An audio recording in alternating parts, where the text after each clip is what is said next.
श्री परमात्मने नमः।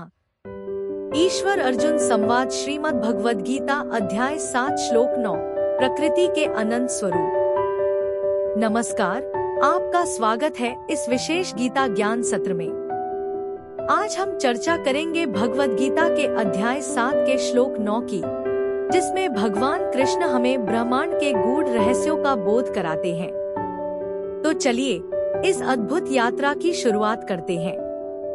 पिछले वीडियो में हमने चर्चा की थी अध्याय 7 के श्लोक 8 पर, जिसमें भगवान कृष्ण ने बताया कि वे किस प्रकार इस सृष्टि में व्याप्त हैं। आज के श्लोक में भगवान कृष्ण प्रकृति के अनंत स्वरूप को बताते हैं। वे कहते हैं कि वे ही हर वस्तु के रस, शक्ति और प्रकृति के मूल स्रोत हैं। श्री हरि बोलो ग्रंथराज श्रीमद् भगवद गीता जी की जय। गीता सुगीता कर्तव्या किमन्यः शास्त्र विस्तरया या स्वयं पद्मनाभस्य मुख पद्माद्विनयः श्रिता।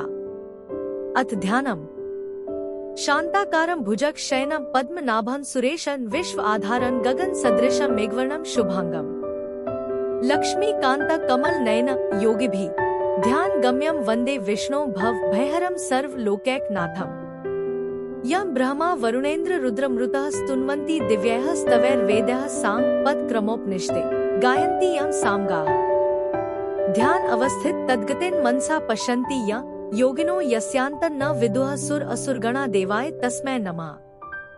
वसुदेव सुतं देव कंस चाणूरमर्दनम् देवकी परमानंदम कृष्ण वंदे जगद्गुरु। गंधादि रूप से पृथ्वी आदि में अपनी व्यापकता का कथन। श्लोक 9 पुण्यो गंधः पृथिव्यां च तेजश्चास्मि विभावसो जीवन सर्वभूतेषु तपश्चास्मि तपस्विषु।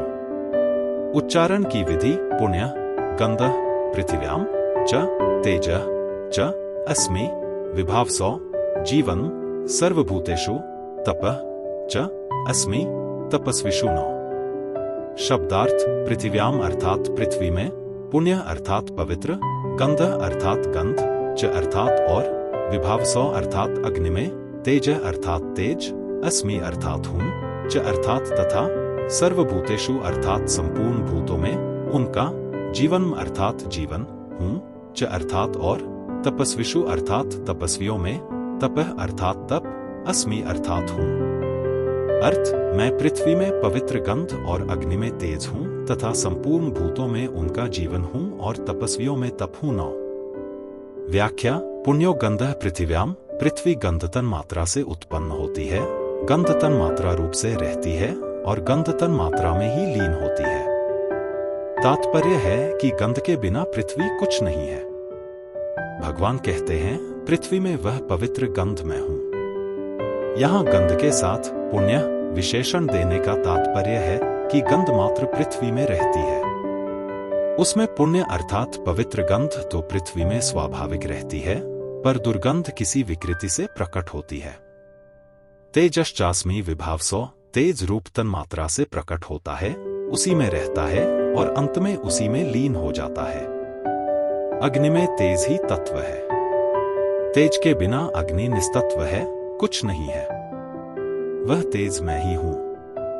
जीवन सर्वभूतेषु, संपूर्ण प्राणियों में एक जीवनी शक्ति है, प्राण शक्ति है, जिससे सब जी रहे हैं। उस प्राण शक्ति से वे प्राणी कहलाते हैं। प्राण शक्ति के बिना उनमें प्राणिपना कुछ नहीं है। प्राण शक्ति के कारण गाढ़ नींद में सोता हुआ आदमी भी मुर्दे से विलक्षण दिखता है। वह प्राण शक्ति मैं ही हूं। तपश्चास्मि तपस्विषु, द्वंद्व सहिष्णुता को तप कहते हैं, परंतु वास्तव में परमात्म तत्व की प्राप्ति के लिए कितने ही कष्ट आए, उनमें निर्विकार रहना ही असली तप है।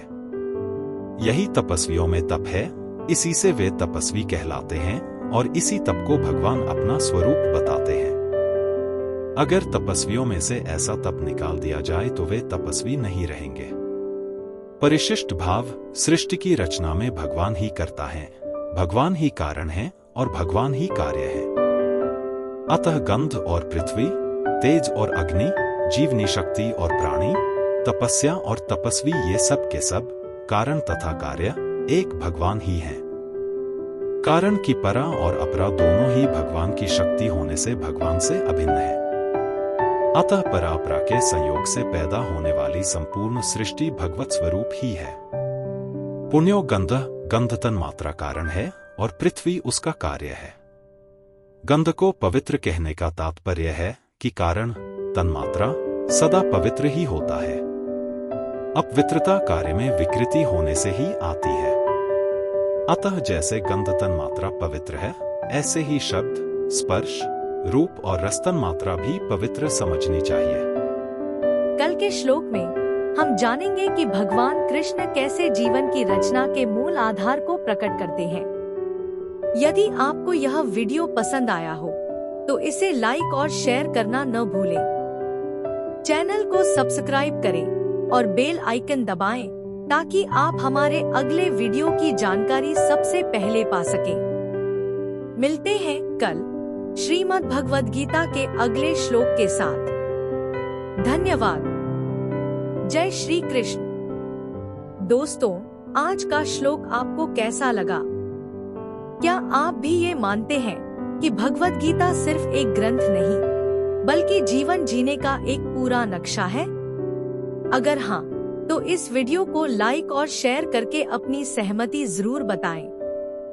याद रखें, हर समस्या का समाधान हमारे भीतर ही है। भगवद गीता का ज्ञान हमें यह सिखाता है कि हम कैसे अपने भीतर की शक्ति को पहचान सकते हैं और अपने जीवन को सफल बना सकते हैं।